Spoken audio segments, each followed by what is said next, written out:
भगवान की रचना में एक रचना मानव है, जो सबसे बुद्धिमान, सबसे विकसित और सब पर राज करने वाला है। भगवान ने मानव जाति को दो रूप में बनाया, एक स्त्री और दूसरा पुरुष है। पर इन्हीं के बीच एक ऐसी जाति भी उत्पन्न की, जिसका नाम है किन्नर यानी हिजड़ा। ये एक ऐसा नाम है, जिसको एक कलंक के रूप में देखा जाता है। मानो तो इनसे भगवान तो भगवान, पूरा मानव समाज ही एक अलग नजरिए से देखता है। उनके साथ एक अजीब व्यवहार किया जाता है, जैसे कि वे इस धरती के न हो, किसी और ग्रह से आए हुए हैं। उन्हें कोई गंदी नज़र से देखता है, तो कोई समाज की गंदगी समझता है। उनके साथ पूरा मानव समाज जाने एक दुश्मन सा हो जाता है। अगर किसी घर में जन्म लिया तो उस घर में उसके साथ दोगला व्यवहार, फिर आस पड़ोस में दोगला व्यवहार, ऐसे ही शायद उन्हें मजबूर होकर घर छोड़ना पड़ता है, जिससे वे अपनी अलग दुनिया बसा लेते हैं, जो इस नफरत भरे समाज से अलग हो। उन्हें भी कोई प्यार करने वाला हो, उनकी भी इज्जत हो। पर उनके साथ तो कुछ अलग ही होता है। जिंदगी में ऐसे ही एक कहानी है, अमृता सोनी की है, जिसका जन्म महाराष्ट्र के सोलापुर जिले में हुआ। उसके जन्म होने के साथ ही जैसे घर वालों को पता चला कि वह किन्ना है, तो वे मानसिक तनाव में आ गए। पर उन्होंने उसको समाज के सामने एक बेटे के रूप में रखा। इसी बात को लेकर अक्सर अमृता के माँ बाप में लड़ाई हुआ करती थी कि अमृता एक किन्ना है। दिन पर दिन लड़ाई बढ़ती गई। किसी दिन इसी बात को लेकर उन दोनों में कहा सुनी ज्यादा हो गई, और अमृता उस समय शायद 5 साल की होगी। उसी के सामने उसकी माँ को उसका पिता कहता है कि तू क्या समाज में मुंह दिखाने लायक है, तूने एक हिजड़े को जन्म दिया है। अमृता इस बात को अंदर ही अंदर दिल में लेकर बैठ गई और अंदर ही अंदर से घुटने लगी। जब उसी का पिता उसका छक्का या हिजड़ा बोलता है। एक दिन उसकी माँ ने निर्णय लिया कि वह अपने पति से तलाक लेगी। तो जैसे ही मुद्दा न्यायालय में पहुंचा तो मामला और दिलचस्प बन गया। वहां दोनों में से अमृता को साथ रखने वाला कोई नहीं था, क्योंकि उस मासूम का ये गुनाह था कि वो किन्न पैदा हुई। इसमें उस बेचारी का क्या दोष था। न्यायालय ने निर्णय लिया कि 1 साल उसको उसकी माँ साथ रखेगी और 1 साल उसका पिता, और फिर न्यायाधीश तलाक करा देता है। 1 साल तक वो उसकी माँ के साथ रही। उसकी माँ ने उसको तैराक की तैयारी करने के लिए उसको स्विमिंग एकेडमी में दाखिला दिला दिया, और वो उसकी मेहनत और लगन के साथ तैराकी करती रही। समय के साथ साथ वो राष्ट्रीय खिलाड़ी बन गई। ऐसे ही दूसरे साल उसके पिता ने किया। समय के साथ साथ अमृता बड़ी हो रही थी। जैसे ही उसने 15 साल की उम्र में 10वीं पास की, उसको उसके चाचा के पास भेज दिया गया, ताकि वहां वो एक अलग पहचान बना सके। पर उसके साथ तो परमात्मा ने कुछ अलग ही घटना लिखी थी। जिस दुख से वो अपने माँ बाप से दुखी थी, शायद यहाँ उसको उससे भी अलग दुख देखने को मिले। उसके चाचा ने उसका दाखिल 11वीं कक्षा में करा दिया। उस दौरान रेखा अभिनेत्री बहुत ज्यादा चल रही थी, जिसको अमृता बहुत पसंद करती थी। कभी कभी वह साड़ी पहनकर आईने के सामने कहती, क्या मैं रेखा जैसी लग रही हूँ। एक दिन उसकी इस घटना को उसके चाचा देख लेते हैं, और उधर स्कूल में बच्चों को भी पता चल जाता है कि अमृता एक किन्ना है।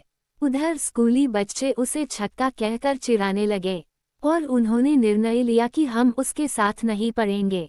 स्कूल की व्यवस्था खराब होते देख स्कूल के प्रधानाचार्य ने निर्णय लिया कि वह अमृता को स्कूल में नहीं रखेंगे। उन्होंने उसके चाचा को बुलाकर उसको स्कूल से बाहर कर दिया। अब अमृता उसके चाचा की नज़रों में खटक गई थी। एक दिन वह शराब पीकर घर आया और अमृता के साथ बलात्कार किया। अमृता खून से लथपथ अपनी माँ के पास पहुंची, तो उसके चाचा ने उसकी माँ के सामने एक मनगढ़ंत कहानी बनाई हुई थी। जैसे ही अमृता की माँ दरवाजा खोलती है, वो गुस्से से लाल तेज होकर और अमृता के हाथ में 100 रुपये, 2 जोड़ी कपड़े देकर कहती है कि हमारी जिंदगी से निकल जा। इतना कुछ होने के बाद अमृता पर एक और दुखों का पहाड़ टूट पड़ा। वो रोती रही और अपनी माँ से मदद की गुहार लगाती रही, पर उसकी माँ ने उसकी एक न सुनी। वो रोती हुई खून से लथपथ घर से निकल पड़ी। जिस उम्र में बच्चों को अपने माँ बाप की ज्यादा जरूरत होती है, उसी उम्र में किसी माँ बाप ने उसका हाथ छोड़ दे तो उस बच्चे के दिल पर क्या बीतेगी, इसका अनुमान लगाना भी दुख भरा होता है। अमृता अब इस अनजान दुनिया में अकेली निकल आई। वो 12वीं की डिग्री लेकर पुणे शहर आई। अब उसके सामने एक चुनौती थी कि वह अपना खर्च कैसे उठाए। उसके ही समाज यानी किन्नर समाज के लोगों ने उसका साथ दिया। वो उनके साथ नाचती गाती और भीख मांगती। साथ ही उसका दाखिला एक डिग्री कॉलेज में हुआ। उसने उसमें बीबीए को पढ़ाई शुरू की। वहाँ भी उस विद्यालय के छात्रों को पता चल जाता कि अमृता किन्नर है और वो नाचती गाती है। अब अमृता को यहाँ भी चुनौतियों का सामना करना था। जब पूरे कॉलेज को पता चल जाता है तो उसे सब हिजड़ा, छक्का, मामू, पता नहीं किस किस नाम से पुकारा जाने लगा। अब तो उसके अध्यापक भी उस पर टिप्पणी करते कि कभी हमारा भी मनोरंजन करा दिया करो। जो गुरु भगवान का रूप हो, जो दुनिया के तौर तरीके जीने का गुण सिखाते हैं, और वो ही किसी लाचार पर ऐसे भद्दे कमेंट करे तो उससे बुरी बात इस दुनिया में गुरुओं के लिए और नहीं हो सकती। पर अमृता को अपनी डिग्री से मतलब था। अगर वो गुस्सा करती तो वो उससे हाथ धो बैठती, और उसके लिए वो डिग्री बहुत जरूरी थी। कुछ बनने के लिए उसे पता था कि अगर जिंदगी बनानी है तो पढ़ना पड़ेगा। अब तो कॉलेज का डायरेक्टर उसको अपने ऑफिस में बुलाता और उससे नाच करवाता और उसका शारीरिक शोषण करने लगा। समाज की यातनाओं को झेलते हुए उसे ये सब करने पर मजबूर होना पड़ा, क्योंकि डिग्री की बात थी। उसका शोषण लगातार उस डायरेक्टर द्वारा 4 साल तक चलता रहा। MBA की पढ़ाई पूरी होने पर अमृता के किन्नर समाज को बहुत खुशी हुई। अब उसके समाज में उसका औंधा ऊंचा सम्मान होने लगा। अब अमृता को नौकरी की तलाश थी। अब उसको नौकरी की तलाश में उसे दिल्ली आना पड़ा। उसको एक कॉल सेंटर में नौकरी मिल जाती है। अब वह उस नौकरी को पाकर खुश थी। इसमें भी जैसे उसके ऑफिस में पता चलता है तो उसको उस नौकरी से हाथ धोना पड़ा। उधर उसके बॉयफ्रेंड ने भी उसे अपनापने से मना कर दिया, क्योंकि उस लड़के के घर वाले नहीं मान रहे हैं। अब उसके पास खाने तक के भी लाले पड़ गए। रहने के लिए घर नहीं था। किन्नर होने के कारण उसे कोई काम नहीं मिला।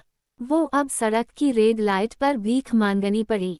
वहाँ पुलिस वाले उसे परेशान करते थे। अब उसके पास एक ही काम रह चुका था, जो था जिस्म फरोशी का धंधा। अब वो एक कॉल बन गई थी।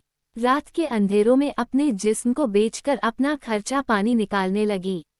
एक रात उसको 3 लड़के जबरदस्ती अपनी कार में ले गए और उसका इतनी बुरी तरह बलात्कार किया कि वह अधमरी हालत में पुलिस थाने पहुंची और थानेदार से मदद की गुहार लगाने लगी। तो उसी थाने का एक सिपाही कहा कि ये तो धंधा करने वाली है, उस जगह पर रोज रात के टाइम धंधा करती है। अब थानेदार उसकी मदद तो क्या करता, उसको गाली देकर वहां से निकाल देता है और कहता है, जा अपना इलाज करा लें, हम तेरी कोई मदद नहीं कर सकते। वो बेचारी मारे हुए मन से हॉस्पिटल जाती है तो उससे फीस का 5 गुना अदा करने को कहा, क्योंकि वह एक किन्नर था।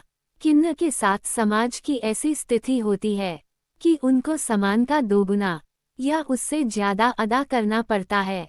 जैसे ही उसका इलाज शुरू हुआ तो उसकी जिंदगी में एक और पहाड़ टूटना बाकी था। डॉक्टर ने उसको एड्स से संक्रमित बताया। उस पर तो अब दुखों का पहाड़ टूट पड़ा। उसकी जिंदगी शायद बदलने वाली थी। हॉस्पिटल से आने के बाद उसको आत्महत्या की सूझ रही थी, पर आत्महत्या करना उसे गलत लगा। वो अपने गुरु के पास जाती है तो उसे सारी घटना बताती है। एक और ट्रांसजेंडर दोस्त महेश कुंदनकर से मिली। 2009 में माई3 फाउंडेशन की मीरा शान से मिली और अंततः उसने फाउंडेशन में ट्रांसजेंडर लोगों के लिए काम करना शुरू कर दिया। फिर वो अभिनव अय्यर के संपर्क में आई, फिर एक दूसरी संस्था में, स्टेट कम्युनिटी एडवाइजर के तौर पर मैंने ट्रांसजेंडर मैपिंग का काम शुरू किया। महिला सेक्स वर्कर, HIV से पीड़ित बच्चे और ट्रांसजेंडर लोगों के बीच काम का सिलसिला जारी रहा।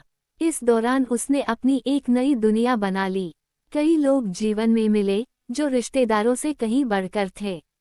एक दूसरी संस्था ने छत्तीसगढ़ में बतौर स्टेट एडवोकेट अफसर बनाकर उसे भेजा, जहां उसे छत्तीसगढ़ सरकार और Hindustan family planning promotion trust के साथ मिलकर पूरे राज्य में काम करने का अवसर मिला।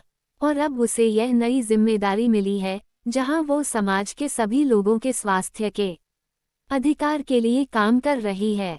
छत्तीसगढ़ में अधिकांश जगहों पर सरकारी स्वास्थ्य सेवाओं के बाद थर्ड जेंडर के लोग ही हैं जो HIV संक्रमित लोगों के लिए सीधे तौर पर काम कर रहे हैं।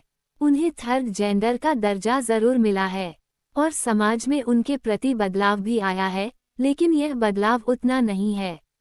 आज भी अगर ऑटो, बस या ट्रेन में कहीं बैठ जाती तो पास में कोई नहीं बैठता। उनकी दुनिया बदल रही है, इस दुनिया को भी उनके लिए बदलने की जरूरत है। वे भी इंसान है, उनको भी सम्मान का हक मिलना चाहिए। मेरे विचार से आरक्षण की जरूरत तो किन्नर समाज को ज्यादा जरूरत है, जिनको आज भी घुट घुट कर जीना पड़ता है। अगर सरकारें उनको जन्म मिलते ही उनका खर्च से लेकर और पढ़ाई तक, नौकरी तक सब बातों को सरकार जिम्मा ले तो शायद उन्हें भी ये समाज अपना सके, उनको भी इज्जत मिले। मैं आप सभी से कहता हूँ कि उनसे नफरत न करें, उन्हें जरा प्यार की नजरों से देखो।